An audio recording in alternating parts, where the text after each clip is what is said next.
I'm often introduced on stage as being from Brooklyn by way of Palestine.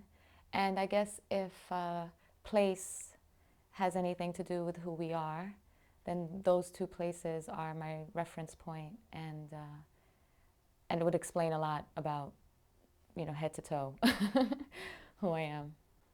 I think I grew up in 1980s Brooklyn, New York City, with hip hop music and culture. We didn't call it hip hop music or culture. We didn't know that the way we were speaking or the way we were dressing was going to one day become a commerce, an export.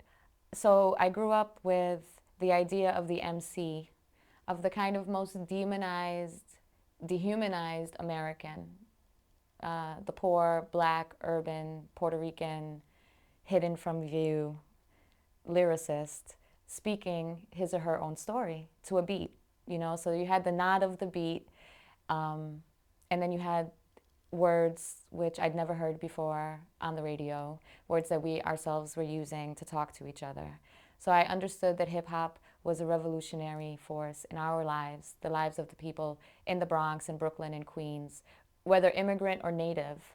It was a revolutionary force for us. My parents, immigrants, very traditional, taught me that the Quran was poetry, that it is divine poetry, that it is perfect. And as you read the Quran, it becomes more mysterious. So it opens up in one way, and then you get to parts of the Quran that are just sound or very abstract ideas. And so I had the MC and the prophet. For me, at the end, it's love. But some people hear it as militancy. Some people hear it as political. Some people hear it as compassionate. But for me, ultimately, it's love. And I think that that will come across as a legacy. I have always belonged to the other America, which has always been just as valid and legitimate. You find us in the pages of Howard Zinn. You hear us in the voice of Joan Baez, Most Deaf now. And there is that America, and I've always belonged to that America. I believe in that America.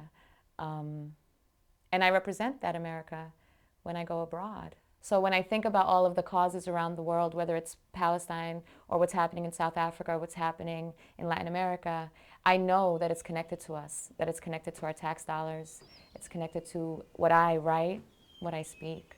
So I guess more than anything, I still feel connected to the idea of America and social justice in the world. I'm finishing a book of poems called Breaking Poems. I love them. And they actually I started the first poem after I left Hedgebrook the last time. So they were germinating while I was here. This idea of the fact that I think in broken language, that I think in vernacular, and that I've spent a lot of time as a poet translating what I'm really thinking to the page. And this collection was an end to that, was a leap in believing and trusting that there can be a transparency of what I'm thinking. But when I went into the shelters in Baton Rouge, I met with New Orleanians who had probably been in the shelters at that point for 2 weeks. They'd been interviewed by journalists and the Red Cross and FEMA and everyone and their mama who had come down with a tape recorder and a pen and paper. And when I would meet people, all I would say to them was that I was from Brooklyn, I was Palestinian, and I was a poet. And when people heard that I was a poet, it mattered. And the stories that they told me mattered. And they believed me when I told them that I would share their stories, and I have. I've talked about New Orleans in every country I've been in since Katrina, in every city I've been in. I always do a poem on New Orleans or talk about it. I'll ask if there's someone in the audience from New Orleans and bring them on stage. But it was that experience of, okay, volunteering and going through all that you go through to do something like that. It's an honor to serve your countrymen in that time of need. And my parents saw those people, those folks, and said, it looks like 1948 to us, the Palestinian refugees. And maybe if someone had come and stood and witnessed, it wouldn't have taken us 60 years to prove we existed or that we were once here.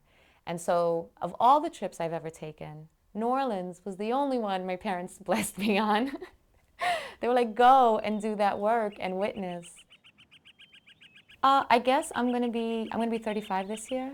The first time I came to Hedgebrook, I was 24. I'd never left Brooklyn.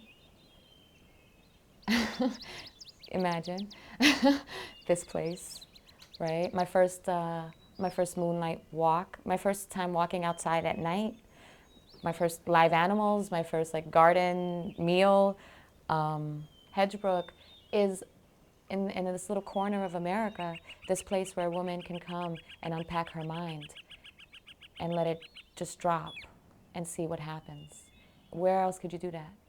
And to be around other women who are writing, who no matter what their personal lives are or what their careers are, they understand that you can be completely alone in a room full of people.